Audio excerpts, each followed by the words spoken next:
రాష్ట్రంలోని మహిళలు చిన్నారుల భద్రత కోసం పోలీసులు విభాగం శక్తి పేరుతో 7993485111 అనే వాట్సాప్ నెంబర్ను అందుబాటులోకి తెచ్చింది.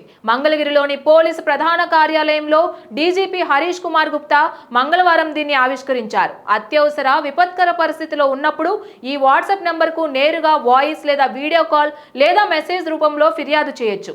ఆ సమాచారం వెంటనే కమాండ్ కంట్రోల్ రూమ్ ద్వారా స్థానికంగా ఉండే శక్తి బృందాలకు చేరుతోంది. వెంటనే వారు అప్రమత్తమై ఆపత్కాలంలో ఉన్న వారిని రక్షిస్తారు. మహిళలు, చిన్నారులు, వారి భద్రతకు సంబంధించిన ఇతర అంశాలపై కూడా ఈ నెంబర్ ద్వారా ఫిర్యాదు చేయొచ్చు. ఇది 24/7 పనిచేస్తోంది. ఈ సందర్భంగా హరీష్ కుమార్ గుప్తా మాట్లాడుతూ, మహిళలు, చిన్నారులపై నేరాల నియంత్రణకు పెద్ద ఎత్తున సాంకేతికతను వినియోగిస్తున్నాం. ప్రతి మహిళ ఈ వాట్సాప్ నెంబర్ను వారి ఫోన్లో సేవ్ చేసుకోవాలి. శక్తి యాప్తో పాటు దీన్ని సద్వినియోగం చేసుకోవాలి అని సూచించారు. కార్యక్రమంలో ఐజీ బి రాజకుమారి, సిఐడి ఎస్పీ శ్రీ దేవీరావు తదితరులు పాల్గొన్నారు.